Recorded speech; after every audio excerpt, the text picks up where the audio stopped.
do final da Terra. Eu quero lembrar aos irmãos que essa série é baseada em um livro que escrevi alguns anos atrás, que é esse Bereshit, a criação do Big Bang e a costela de Adão, que você pode encontrar na livraria da igreja e está à disposição. Quero lembrar também que todas estas mensagens estão sendo gravadas e disponibilizadas no YouTube, e você pode não apenas acessar o YouTube, também como compartilhá-la com as pessoas que você desejar que possam, então, ouvi-la. Abra sua Bíblia no primeiro livro da Tanakh, o primeiro livro da Torá, o primeiro livro do Pentateuco, o primeiro livro das Escrituras Sagradas, capítulo de número 1, e vamos ler, em princípio, apenas o primeiro verso, que diz: no princípio criou Deus os céus e a terra. Oremos. Pai amado, lemos a Tua palavra, pedimos, Deus, fala conosco nesta manhã. Obrigado por essa série de mensagens, que possas elucidar as nossas dúvidas, e o que nós pedimos, nós fazemos agradecidos em nome de Jesus. Amém e amém. No último domingo, eu tratei a respeito da primeira parte do sexto dia da criação. Esse sexto dia, ele engloba milhões de anos, provavelmente bilhões de anos. As criaturas mais antigas, elas então são fossilizadas, elas chegam à capacidade de nós termos então esse quantificador de anos que ultrapassam os milhões de anos. Nós temos aqui na Galeria de Arqueologia da Igreja, não sei se aí você pode ver, nós temos dois tipos de fósseis, um de trilobitas e um de branquiópodes. E eles margeiam cerca de 400 a 500 milhões de anos atrás, do período Ordovícico. A criação dos dinossauros foi muito posterior. Nós falamos, por exemplo, da questão dos répteis. Que tipo de répteis? Não havia a terminologia réptil. Réptil é um termo novo, um termo moderno. Então, que tipos de seres eram aqueles? E nós vimos, então, no hebraico, que a tradução para réptil é seres que rastejam. Nós trabalhamos um pouco sobre isso. Então, no último domingo, nós tramitamos a respeito de uma série de eventos que vão formar os animais. Eles vão sendo desenvolvidos a partir, inclusive, de elementos da terra. E hoje, nós trataremos da segunda parte do sexto dia da criação, que tratamos a respeito da criação do homem. Aliás, falamos sobre os hominídeos no domingo passado, falamos sobre Neandertal, Cro-Magnon, etc. A questão da semântica, tudo abordamos, então está no Bereshit número 6. E hoje trataremos, então, sobre a criação do homem. Os irmãos estão preparados? Vamos avançar um pouquinho. E depois disso, naturalmente, finalizaremos com o sétimo dia da criação, que é a interpretação dia do descanso, e perceberemos, então, que tipo de descanso é esse. Então, vamos falar da humanidade. A criação do homem.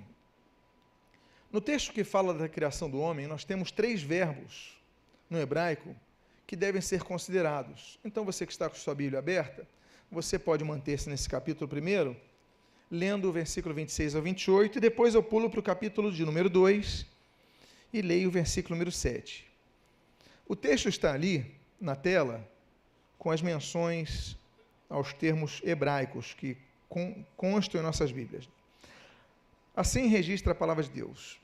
Também disse Deus, façamos, e o verbo aí, naaser, o homem, Adam, o vermelho, a nossa imagem, conforme a nossa semelhança.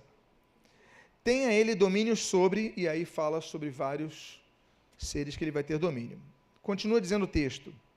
Criou Bará, Deus, pois, o homem à sua imagem, a imagem de Deus o criou. Homem e mulher os criou. E Deus os abençoou e lhes disse, sede fecundos, multiplicai-vos, enchei a terra e sujeitai-a. E agora nós vamos para o terceiro verbo. Então, formou, vai-ser, o Senhor, Deus, ao homem do pó da terra, e lhe soprou nas narinas o fôlego de vida, e o homem passou a ser alma vivente. Nós temos 3 verbos que eu apenas coloco aqui, por uma questão de curiosidade até, que acompanham o surgimento do homem nesse texto que nós lemos: fazer, criar e formar. Em primeiro lugar, quando nós vemos o verbo fazer, que ali é o asar, ele está no plural, façamos. E isso não tem muito a ver com, aqui no caso da formação do homem, eu quero dizer que quem cria o homem, então, é a Trindade. Ok? Então, mais uma vez, façamos. O rabinato, ele tenta trabalhar, como negam a Trindade, em duas perspectivas. Uma delas é a questão do plural majestático. Nós já falamos sobre isso, como demos o estudo de teontologia, sobre Deus. Depois vamos dar um estudo sobre a Trindade específico. Mas a questão do plural majestático, façamos, é uma possibilidade forçada, que vai surgir posteriormente, na Idade Média, esse conceito. A outra possibilidade é quando eles argumentam, dizendo o seguinte: não, façamos é Deus juntamente com os anjos que já tinham sido criados, façamos. Mas se você aceitar essa possibilidade, você tem que dizer então que os anjos participaram da formação do homem, o que não é verdade, que só Deus criou essas coisas, até porque depois ele vai usar o verbo bará. Então, mais um atestado de que a Trindade, Deus Pai, Deus Filho, Deus Espírito Santo, estavam atuando de maneira ativa na formação do homem. Pois bem, o segundo verbo aqui mencionado é o criar. E esse verbo é exatamente o que a gente encontra no versículo 21 e no capítulo 2, versículo 3, que mostra que Deus cria do nada o homem. É o que no latim fala do ex nihilo. Então, Deus cria do nada, ou seja, tira aquela ideia de que o homem é resultado de uma evolução dos símios, ou de outros animais, enfim, mas tem um papel evolutivo na história. Falamos sobre isso domingo passado, não vou repetir tudo o que falei. Falamos sobre os aspectos positivos da doutrina de Darwin, aspectos consideráveis, plausíveis e que em nada contestam a Bíblia, mas também falamos de nossas divergências. Então, Deus cria o homem. Quando ele fala de criar o homem, ele cria de maneira específica, separada, cria ex nihilo, cria do nada o homem. Então, Deus criou, usa o verbo bará, do nada. Então, a formação do homem, ela é separada da formação dos demais animais, inclusive dos hominídeos. E outro verbo que nós temos aí é a maneira como Deus cria o homem.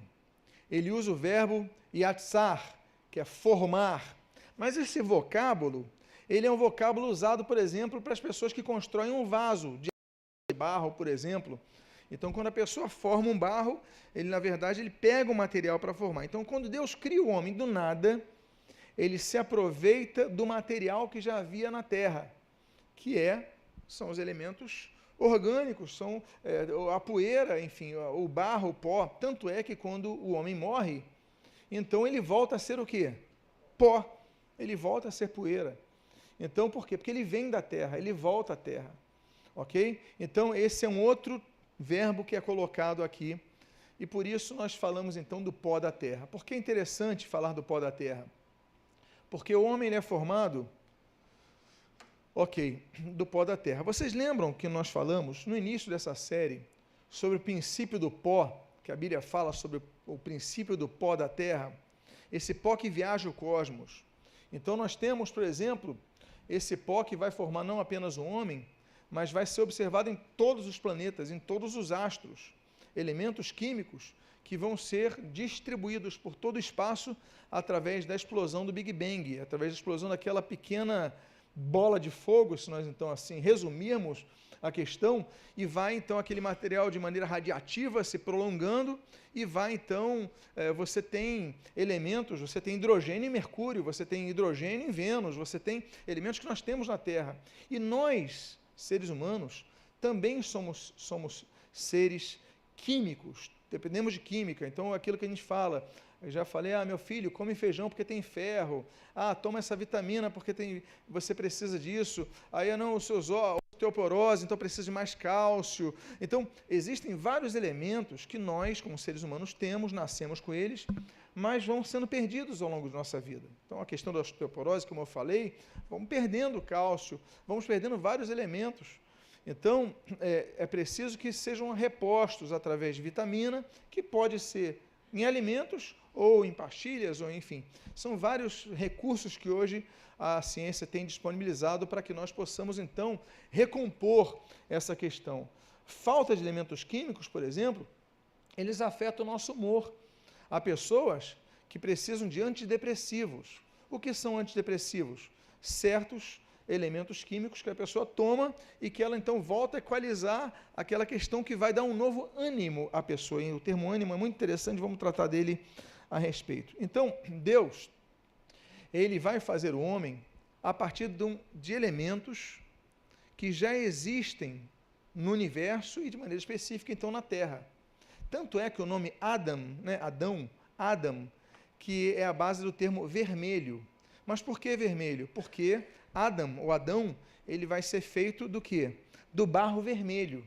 Por isso que nós temos o termo Adam, né, que vai dar o nome dele vai ser vermelho, vai vir do barro mesmo. Então, a nossa formação, a base do corpo humano do corpo humano vai ser realmente o pó. E esse pó nós vemos citado, por exemplo, em Provérbios capítulo 8, versículo 26, quando diz assim a palavra de Deus: ainda ele não tinha feito a terra, nem as amplidões, nem sequer o princípio do pó do mundo. Eu volto a dizer que esse termo, ele traz uma cronologia inversa, ou seja, Deus não tinha feito a terra tem cerca de 4 bilhões e meio de anos, não tinha feito as amplidões são o quê? Então, estamos falando do universo, né? O Shamayim, em hebraico, então não tinha feito tudo aquilo, ou seja, Terra 4 bilhões e meio de anos, universo 15 bilhões de anos, e aí ele vai mais para trás, e nem o princípio do pó do mundo. O Big Bang, aquela explosão que começa e tudo surge a partir disso, e o universo vai sendo expandido e continua em estado de expansão hoje. Isso é importante para nós entendermos o final do mundo, o início do mundo, a expansão. Einstein vai falar sobre isso, que o mundo está em expansão. Lemaitre vai explicar isso para Einstein, inclusive, quando vão se encontrar, né, essa expansão do universo, enfim. Mas isso tudo surge de uma explosão inicial, que a Bíblia fala o princípio do pó do mundo. Então, esse pó do mundo, ele vai se expandir por todo o universo, e a Bíblia já falava sobre isso em Provérbios, capítulo de número 28. Pois bem, então, nós, seres humanos, temos o mesmo material, porque eu estou tratando isso daí para você entender a formação da mulher também, o mesmo material da terra. Então, olha só de que nós somos compostos. Eu sei que a tela está pequena, mas cada um de nós tem 68% de mistura de hidrogênio com oxigênio, ou seja, quase 70% de nosso corpo é água. Muito bem, você está de parabéns. 6% nós temos oxigênio puro, não apenas nos pulmões, mas em nossas células, nosso sangue tem oxigênio ali. 18% de carbono, isso é você. Você pode chegar para sua esposa e falar: linda, seu carbono está lindo, os seus 3% de nitrogênio são perfeitos, eu sou apaixonado pelos seus 2% de cálcio. Você pode fazer uma poesia assim, eu só não sei se vai dar certo, mas pelo menos você pode falar a verdade do que a sua esposa, o seu marido é composto, né? Você pode chegar assim: olha, você está 1% mais de fósforo do que você devia ter, porque nós temos 1% do nosso corpo de fósforo, e aí percentuais menores, 0,55% de magnésio e outras percentuais aí de potássio, enxofre, cloro com sódio, ou seja, sal, 0,04% de ferro, é o que nós temos, e o restante do nosso corpo com boro, cobre, cromo, flúor, iodo, magnésio, manganês, níquel, selênio, silício, vanádio e zinco. Ou seja, nós somos isso. O que nos diferencia é o que nós temos habitando nesse corpo. Essa vai ser a diferença. Porque esse corpo, você vê, apesar de ser tão rico em tantos nutrientes, tantos elementos, mas ele um dia se desfaz. E o que vai ficar? O que nós somos verdadeiramente? Nós somos mais do que um corpo, mais do que zinco, mais do que boro, mais do que flúor. Nós somos o quê? Nós somos seres espirituais. Então, aí nós começamos a partir dando continuidade ao que falamos no domingo passado, falar um pouco a respeito da diferença entre os homens e os animais. Mas nós começamos essa conversa dizendo o seguinte: os animais têm alma. Antes que digam que os animais não têm alma, eles têm alma. Temos que ser honestos com um termo hebraico que fala a respeito. Uma peculiaridade dos animais, aliás, animais são seres animados, de ânima, daí o termo animais. Então, nesse sentido, se aqueles seres são animais porque têm ânima, nós também, de certo modo, somos animais, porque somos seres animados. Por isso que existe, então, aquela terminologia dupla de animais irracionais e animais racionais. Ok? Enfim, mas a Bíblia diz, então, que eles têm um sopro, o homem tem um sopro de vida. É algo interessante. Agora, nós temos que ver o que a Bíblia traduz, mostra, como a Bíblia mostra que os animais têm alma. É uma questão de semântica, uma questão de tradução. Eu coloquei o termo aí de Gênesis 1, 20, 21, 24, 26 e 30, vários versículos de Gênesis, que tratam a respeito dos seres que Deus cria. E você vai notar uma palavrinha que no português foi traduzida como seres, mas no hebraico você vai ver o nefesh várias vezes. Então você tem ali, disse Deus disse também Deus, povoem-se as águas de enxames de seres, olha o nefesh aqui, viventes. Criou, pois, Deus todos os seres, nefesh, viventes, os quais povoam as águas. Produza a terra seres, nefesh, viventes, conforme a sua espécie. Todos os animais da terra, as aves, os répteis, em que há fôlego, nefesh, de vida. Ou seja, em algumas palavras ele colocou seres, em outras palavras foi traduzido como fôlego, nefesh, de vida. Mas o fato é que em todos os animais, os animais marinhos, os animais terrestres, as aves do céu, a palavra hebraica nefesh, e nefesh significa ânima, alma, seres que têm alma. Então, os animais têm alma, sim, conforme o texto bíblico diz no seu hebraico, ok? Então, nós temos que entender o seguinte, então, se os homens têm alma, quando eu falo homens, falo do gênero humano, ok, gente? Homens e mulheres, a humanidade tem alma, e os animais têm alma. Qual é a diferença na composição extrafísica da humanidade em relação aos animais? Pois bem, tem uma diferença, e a diferença é notada inclusive na criação do homem, que é diferenciado da criação dos animais. A criação da alma humana tem uma diferença, tem um termo que nós só lemos ali na criação da alma humana, que não temos nos animais. Pelo seu poder, Deus faz com que as formas passem a ter vida. Então, eles recebem a bênção para procriar. E os animais, eles têm vida e recebem a bênção para procriar. E antes de Deus criar os homens, os animais já se procriavam. Ou seja, não é uma exclusividade humana. E eles têm alma, os animais têm alma, então não é exclusividade do homem. Eles têm alma, eles têm atração, eles têm instinto, eles têm o desejo de copular, de reproduzir, eles têm o período do cio, eles têm todas essas questões que fazem parte do ânima, fazem parte da composição pneumática, mas não no sentido não espiritual, mas no sentido de alma, melhor dizendo então aqui, dos animais. Pois bem, mas os animais recebem alma, mas os homens recebem algo diferente. E a Bíblia diz que Deus soprou no homem fôlego de vida. Esse sopro é a diferença da criação do nefesh, da criação do neshama. E aí nós temos a diferença dos termos. A diferença é essa. Os animais apenas têm um nefesh, a alma, mas os homens, a humanidade, ele tem o que a Bíblia menciona como neshama, né? Esse sopro de Deus.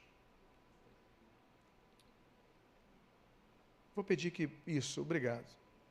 Então, milhões de anos depois de Deus iniciar a criação dos animais, ele criou um homem. Mas ele fez algo diferente. Ele sopra e a Bíblia diz que ele cria o homem à sua imagem e semelhança. Vamos tentar tratar sobre o que seria imagem e semelhança de Deus.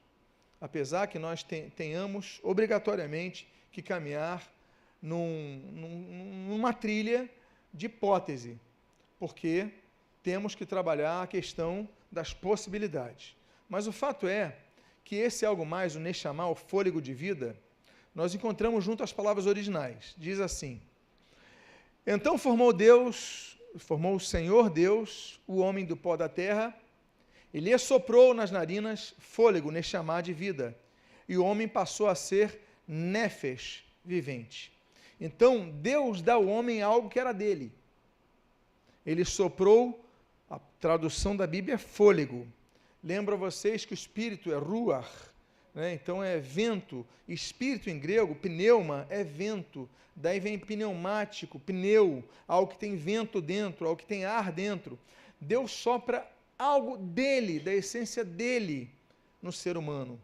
Não divindade, mas algo de sua essência que nós vamos entender que é a imagem e tramita dentro da imagem e semelhança de Deus. Então vamos lá. E esse fôlego de vida é o que permite que o homem tenha um relacionamento com Deus, busque um relacionamento com Deus, tenha essa capacidade de buscar, de almejar um relacionamento com Deus, o relacionamento com o divino, coisa que não tem nos seres animais, no mundo animal não tem essa busca. E nós temos então, ainda que de maneira diferenciada, alguns buscam Deus de forma animista, alguns buscam Deus num tronco de uma árvore, no sol, nos animais, enfim, tantas formas, mas essa busca de Deus, essa busca do contato com Deus, é algo que o homem tem em especial, porque é algo que Deus depositou nele como diferencial. Então, nós temos, por exemplo, então, a alma como elemento não material, um elemento extrafísico, não físico, tanto nos homens como nos animais, mas o fôlego de vida, ele torna a criação da humanidade como diferente das demais. E aí nós partimos na questão da imagem de Deus e a semelhança de Deus. Todos nós conhecemos o texto de que Deus os tornou, então fez o homem a sua imagem conforme a sua semelhança. É interessante esse conforme, vamos analisar. O que seria a imagem de Deus? A imagem de Deus como reflexo da imagem, o homem sendo como reflexo da imagem de Deus. Diz o texto, e aí nós colocamos mais uma vez a palavrinha em hebraico, que para nós é muito importante. Também disse Deus, Gênesis 1, 26, façamos homem à nossa imagem, salmeno, conforme a nossa semelhança. O que significaria, o que apontaria a palavra salmeno? A palavra de salmeno, ela é interessante, que ela vem da palavra tsel, que significa sombra, e é derivada de sil, que significa tornar sombrio ou escuro. Ou seja, quando Deus fala que tornou o homem à sua imagem, é como se Deus tornasse o homem à sombra do que ele é. E aí, o que ele é? Bom, aí nós temos, volto a dizer, que entrar no campo das hipóteses, das possibilidades. E aí, então, tem várias teorias.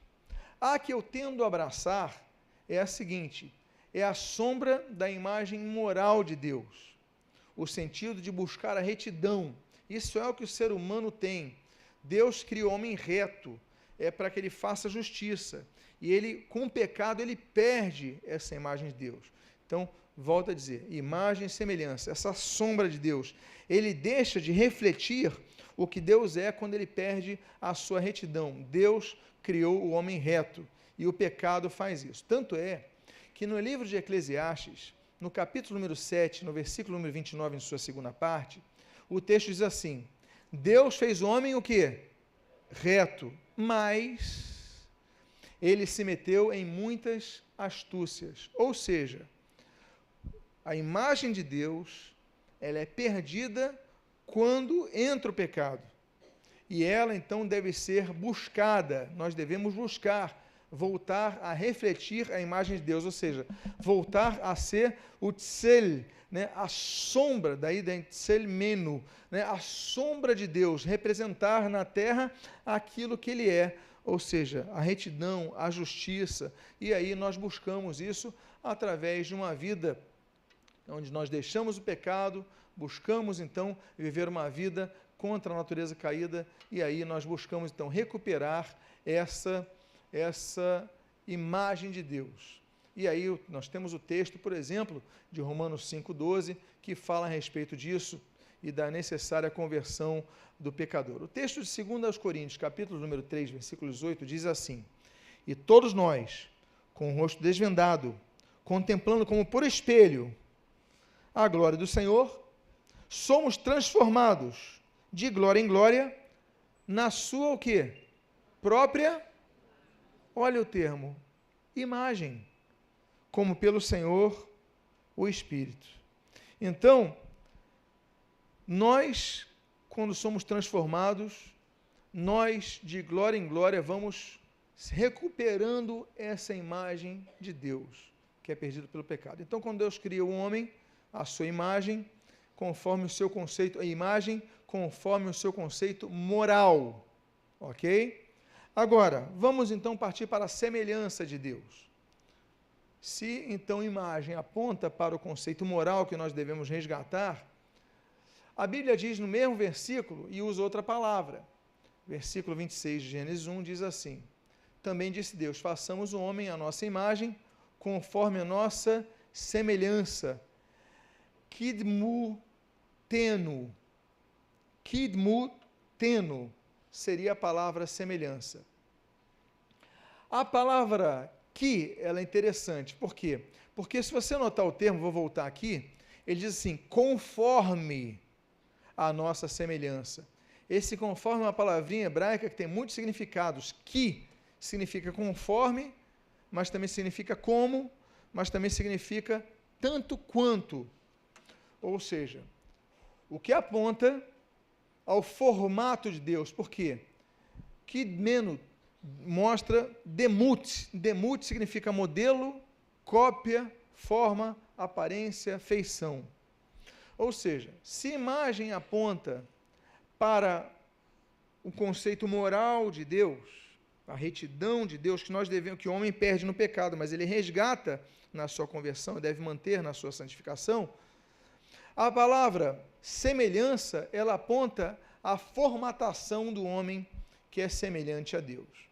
Nós temos, por exemplo, uma possibilidade, volto a dizer, no campo hipotético, é um modelo não exatamente físico, mas de composição humana. Por exemplo, a trindade divina e a trindade da composição humana. Então, por exemplo, o homem é um espírito que tem uma alma que habita num corpo. Essa é uma possibilidade. A outra possibilidade se dá nos conceitos, que são os conceitos chamados espirituais, mentais, lógicos, através do raciocínio analítico. E não apenas, por exemplo, como os animais, que tomam a decisão por instinto, por exemplo. Nós vamos além disso. Nós raciocinamos, nós analisamos, temos um raciocínio analítico. E isso, então, é outra possibilidade que aponta a forma que Deus é. Que Deus não age por instinto. Deus age por razão. Deus planeja. Deus usa inteligência. Então, essa seria a parte da semelhança conforme a sua semelhança, conforme a semelhança de Deus. Então, é o que nós, então, o que se entende por semelhança do Criador, como nós somos criados. E a mulher? Bom, eu creio que todos nós aqui, nós somos totalmente concordes em dizer que a mulher é obra-prima da humanidade, não é verdade? Eu, pelo menos, digo em relação à minha esposa e posso dizer o mesmo em relação às minhas filhas. É a obra-prima da humanidade, é o que dá beleza a esse mundo. Pois bem, mas a criação da mulher já era um projeto de Deus antes de Deus criar Adão. Porque eu já ouvi dizer assim, não, Deus criou Adão, e porque o termo diz assim, e vendo que ele estava só, aí você projeta, então, porque ele estava só, Deus criou a mulher. Bom, Deus já tinha um planejamento anterior disso. Por quê? Porque nós vemos na criação, eu vou ler depois, nós vemos na criação dos animais. Deus, ele cria macho e fêmea. Ele não cria só macho, ele cria fêmea também. E faz com que eles tivessem a possibilidade de reprodução. Então, Deus cria os machos com um determinado tipo de órgão reprodutor, as fêmeas também, com a sua peculiaridade. Então, a junção dos dois vão gerando as réplicas, vão gerando, enfim, suas proles, né, enfim, como nós chamaríamos aí, os seus filhos, né, vão perpetuando a espécie, vão desenvolvendo a espécie. Então, já havia, quando Deus criou os homens, essa perspectiva. Por que seria diferente? Inclusive, quando Deus cria o homem, Deus já o cria com um aparato reprodutor, como ele tem. A Bíblia não diz que houve uma diferença na formação de Deus, criou o homem daquela forma. Então já havia a projeção, a perspectiva de que o homem reproduzisse. E aí, então, ele cria a mulher. Então, ele cria a mulher, e a mulher, a Bíblia diz, que vai ser construída da costela de Adão. Como é que vamos trabalhar esse termo de construída? É o que diz a Bíblia que aconteceu, então, uma cirurgia no homem naquele período. De Gênesis 2, 22 é o seguinte: e a costela, tselá, que Deus tomara ao homem, transformou-a, e aí ele usa o termo Iben, que vem de banar, numa mulher, e lhe a trouxe. Nota bene, os homens têm 12 costelas até hoje. As mulheres têm 12 costelas até hoje. Não houve, então, uma alteração no código genético. Ou seja, a partir de Adão, os homens passaram a ter 11 costelas e as mulheres 12. Não. Mantém-se o padrão genético do DNA, pautando a regra de 12 costelas. Mas naquele caso, ele pega uma costela, e nós vamos ver a ciência comprovando isso, porque isso é algo muito facilmente comprovado pela ciência. Aliás, uma das coisas mais óbvias da ciência é essa possibilidade. E eu vou dar aqui 3 provas a vocês. Mas Deus, então, pega a costela de Adão, e diz o texto, Iben, ele transforma a costela. A questão é, então, por que Deus faz a mulher da costela? Ele não podia ter feito barro? Podia. Porque, na verdade, é a mesma coisa. Não tem diferença em termos orgânicos. O pó e costela, porque depois tudo vira pó. Então, o texto diz que Deus pega, então, um material que ele podia pegar outra parte. Ele podia pegar o dedo, ele podia pegar uma célula. O que Deus fez é colher um material que tenha o DNA suficiente, uma célula, e aí já é suficiente, um fio de cabelo. Deus podia pegar do homem e criar a mulher. Por quê? Porque estamos considerando a questão do material genético. E Deus deu forma à mulher, ok? A partir daí. E aí nós vamos à ciência. Deus podia pegar o pó da terra, mas ele construiu a partir do homem, e aí nós temos então a ciência comprovando a possibilidade de se produzir um homem a partir de uma costela. 3 possibilidades, 3 exemplos. Primeiro, então não é uma figura meramente simbólica, como alguns querem supor. Não. Há uma plausibilidade científica. Primeiro exemplo é o dos alimentos transgênicos, por exemplo. Nós citamos até, eu acho que no domingo passado. Hoje nós temos uvas maiores sem caroço. Mas o que é isso? Eles pegam o material genético, vão fazendo aquelas junções, aquelas experiências, e depois o novo código, até você ter um padrão que você, vamos trabalhar nisso daqui. Uvas sem caroço, uvas maiores. E aí você tem, então, a produção através de material que tenha um padrão a ser emulado e, naturalmente, de maneira efetiva, ele sendo reproduzido. Outro caso são os bebês de proveta. Eu estou falando para uma geração que ficou em choque na década de 70. Entre 70 e 80, vocês lembram disso? Os mais antigos vão lembrar disso? Como assim? Surgiu um bebê que não seja oriundo da conjunção carnal entre homem e uma mulher. Como assim? Surgir bebê num laboratório. Hoje em dia, a geração atual não vê nada demais nisso. Mas na nossa geração, foi um choque. Mas o que é isso? Simplesmente se colhe o material genético do homem, se coloca na mulher e se gera. Agora, isso era inimaginável, mas por quê? Porque o que nós temos é o colhimento de material genético, o que aconteceu de maneira inversa no caso de Adão com Eva, mas aconteceu. E o terceiro caso, mais recente, um pouco mais recente, é o caso da ovelha Dolly. Quantos se lembram da ovelha Dolly? Quantos já ouviram falar sobre ela? Lembram a questão da clonagem da ovelha Dolly? Pois bem, então, aliás, eu tenho 4 exemplos, né? Esse é o terceiro. Eles pegaram um DNA e aí criam, constroem, como o termo hebraico que nós utilizamos, né, que vai trabalhar no banar, eles vão construir um ser através de uma célula de um mamífero adulto, e o nascimento se dá em 1996, e surge um ser que eles chamam de clonado, e aí nós temos então, mostrando que a costela, como qualquer parte do ser humano, tem DNA, e que pode ser colhido qualquer amostra para tornar de base e fazer outro ser, como Deus fez. Deus pega, então, um DNA do homem para criar a mulher. Nada demais. Inclusive, quantos viram aquele filme, aquela série de filmes, mas enfim, pelo menos um filme, O Parque dos Dinossauros, o Jurassic Park? Quantos viram? Vocês lembram o que acontece ali? Como é que ele cria os dinossauros, aqueles seres enormes e tudo mais? Através de uma amostra que tem num fóssil. Ele pega e trabalha aquilo, ou seja, e mostra de maneira científica como através de algo tão pequeno se pode formar um outro ser, e seres tão grandes.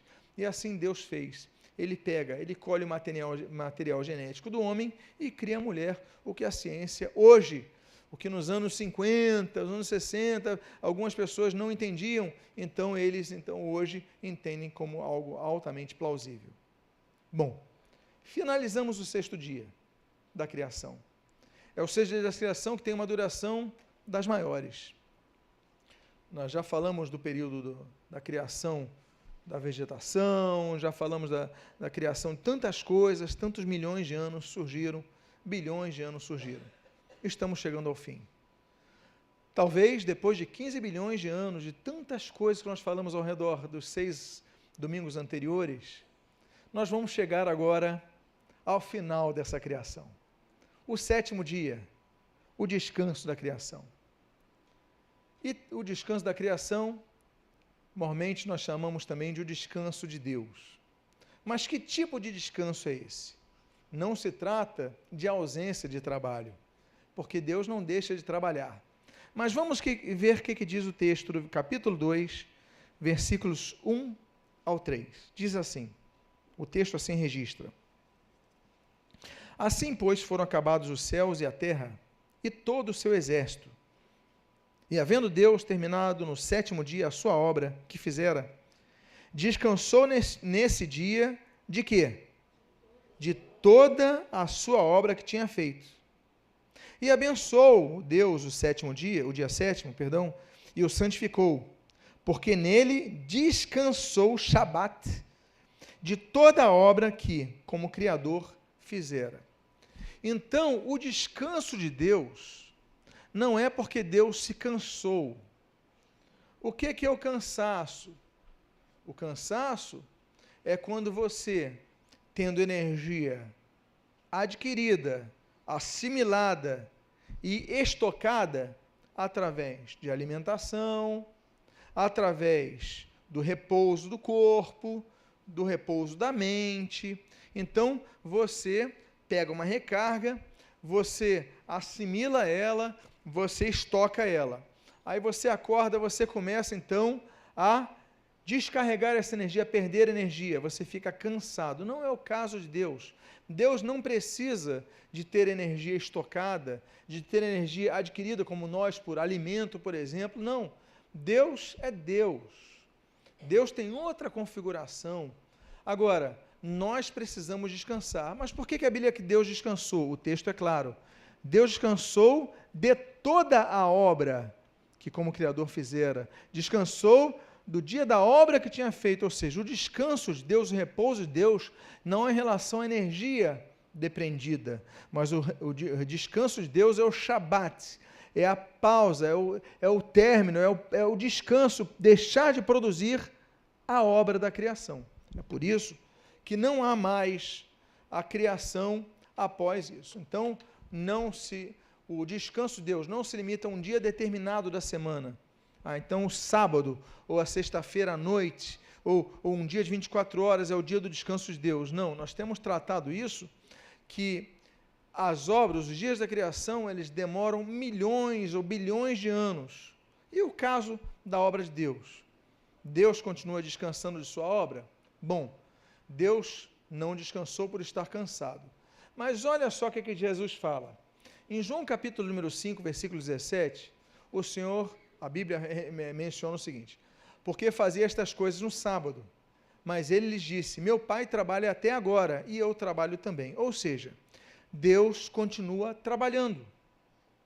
Deus parou de trabalhar a criação. Deus parou de produzir a criação. O que nós temos hoje é a reprodução das espécies.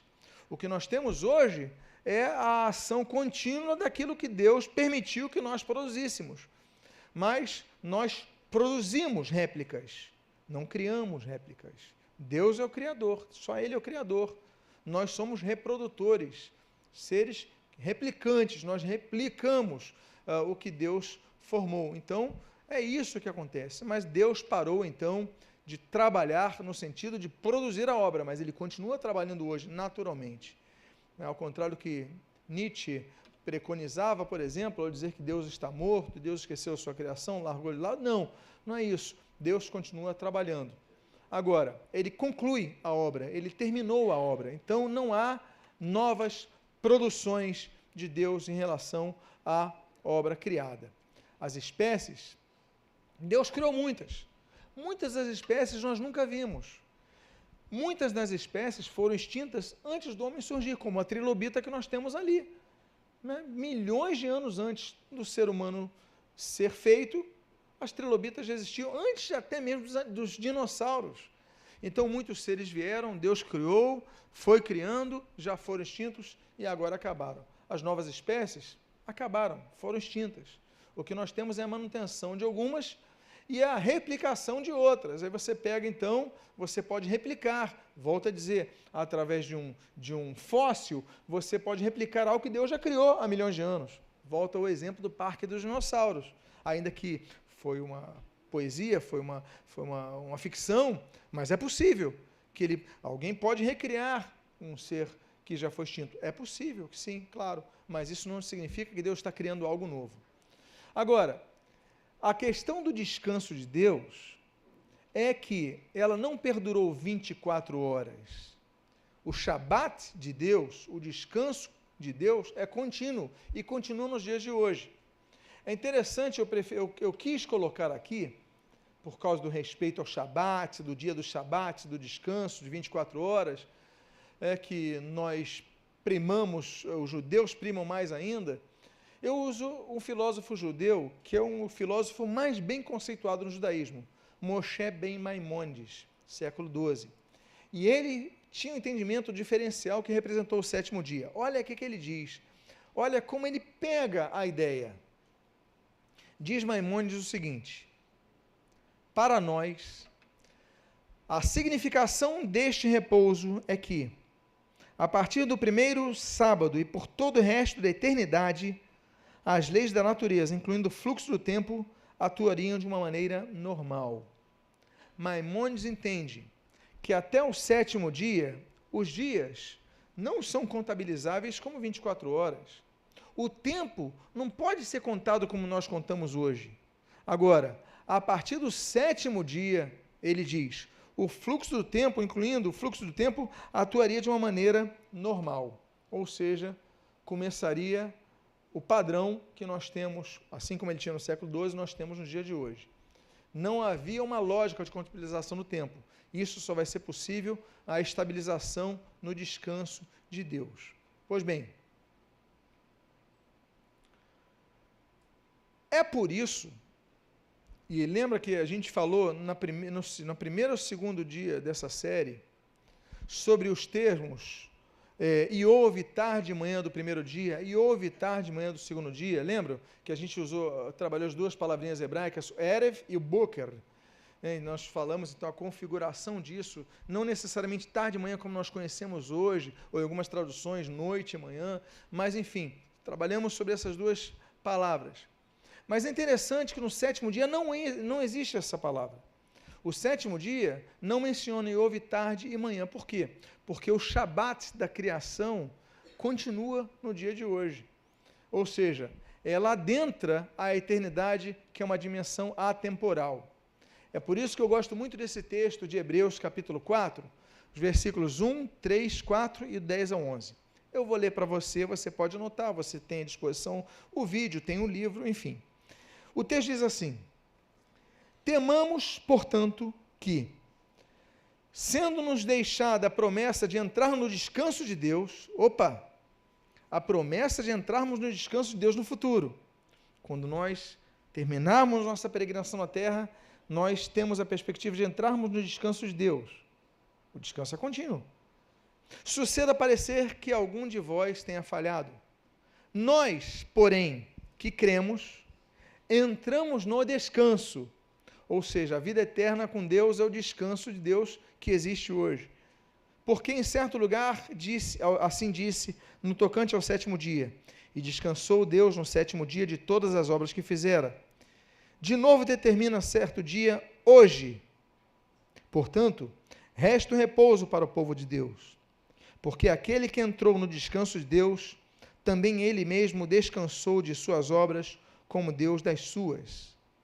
E ali ele conclui dizendo, olha que coisa interessante: esforcemo-nos, pois, por entrar naquele descanso, a fim de que ninguém caia, segundo o mesmo exemplo da desobediência. Esforcemo-nos, pois, para entrar naquele descanso. O que nós vemos com isso? Que o descanso de Deus não foi de 24 horas, porque a gente não pode voltar ao tempo. Então o descanso de Deus começou quando Deus termina a obra da criação, quando Deus cria homem e mulher, ele finaliza a criação, ele entra no período de descanso que permanece nos dias de hoje, como nós vemos inclusive aqui no texto de Hebreus 4, e nós devemos nos esforçar para entrar nesse descanso de Deus, ou seja, é o tempo presente.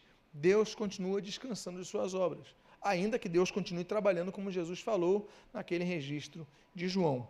Ou seja, nós, quando terminarmos nossa peregrinação pela terra, nós entraremos nesse período de descanso, que é um período atemporal. Nós entraremos num período de atemporalidade, que é a vida eterna de Deus. É por isso que nós dizemos o seguinte: nós não somos eternos. Ah, pastor, mas João 3,16 não fala que todo aquele que nele crê não pereça, mas tenha a vida eterna. Ter a vida eterna é uma coisa, ser eterno é outra coisa. Por quê? Porque eterno só Deus é, como diz o Salmo de número 90, por exemplo, que mostra que Deus é eterno. Por que Deus é eterno? Deus não teve começo nem fim. Por que nós não somos eternos? Porque nós tivemos um começo. Um dia Deus criou a gente. Nós não teremos fim, mas tivemos um começo. Então nós não somos eternos, nós somos infinitos. Eterno só Deus. Agora, em que pese um dia termos sido criados e por causa disso já não podemos ser eternos, nós recebemos a vida eterna. Como? Quando nós entramos na vida de Deus. Quando nós que cremos, como diz esse texto de Hebreus 4, entramos no repouso de Deus, passamos à dimensão da atemporalidade. E aí descansaremos também de nossas obras para sempre. Por isso, o texto tão bonito, nós lemos ali em Apocalipse, capítulo número 14, versículo 12 e 13, o seguinte: bem-aventurados os mortos que desde agora morrem no Senhor. Sim, diz o Espírito, para que descansem das suas fadigas, pois as suas obras os acompanham. Um dia, se Jesus não voltar antes para arrebatar a sua igreja, havemos de encerrar nossa jornada nessa terra. O nosso vigor físico, um dia, ele vai chegar ao seu ápice e não vai conseguir mais se perpetuar em relação à sua jornada biológica nessa terra. Nosso espírito voltará a Deus, mas ali nos é prometido que havemos de descansar de nossas obras, de nossa fadiga na terra, porque é cansativo isso daqui. Cansa viver, não cansa? Mas um dia vamos viver para sempre, descansando de tudo isso. A conclusão dessa série é o Big Crunch. É uma teoria.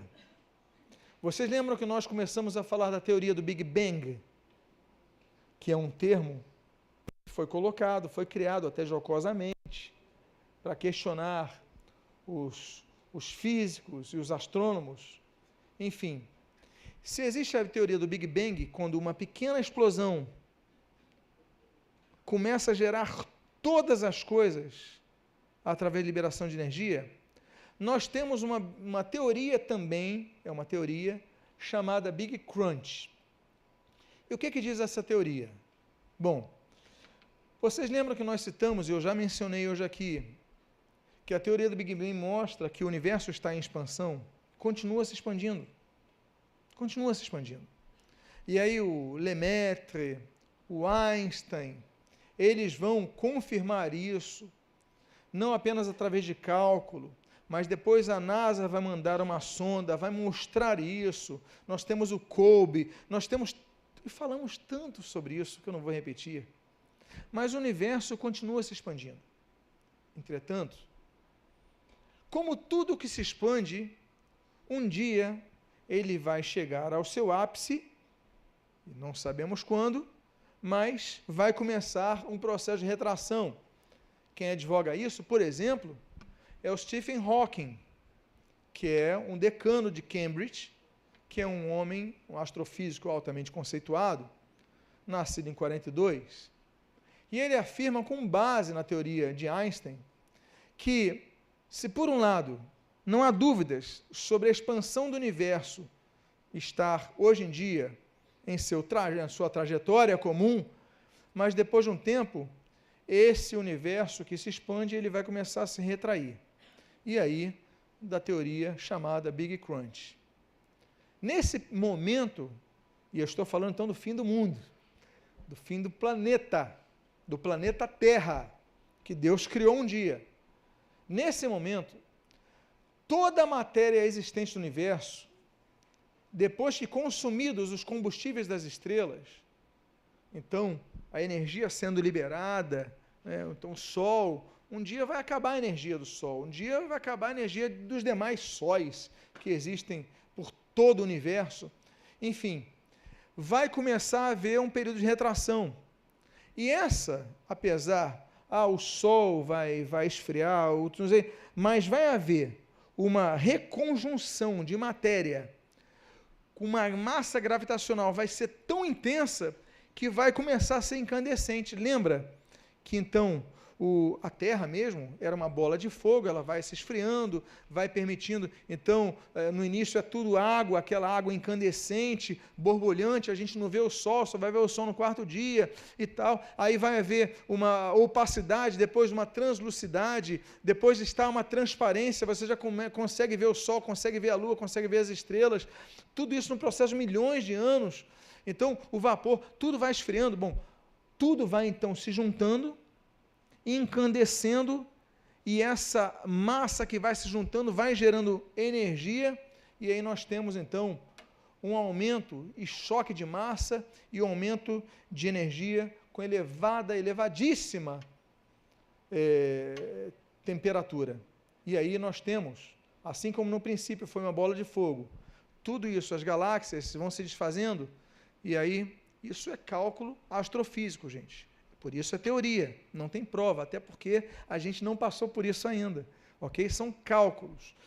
Então, vai voltar a se unificar tudo, e aí a Bíblia fala algo a respeito disso.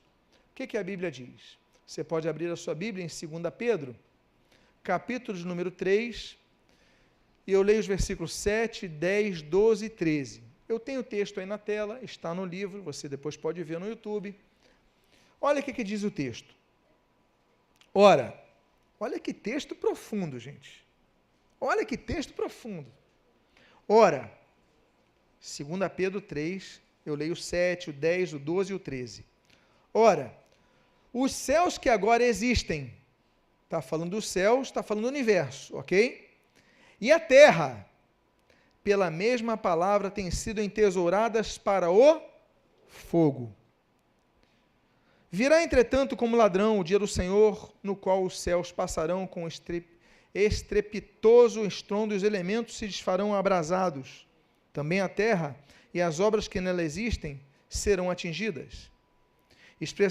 Esperando e apressando a vinda do dia de Deus, por causa do qual os céus incendiados serão desfeitos, e os elementos abrasados se derreterão.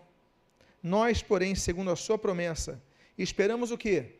Novos céus e nova terra, nos quais habita a justiça.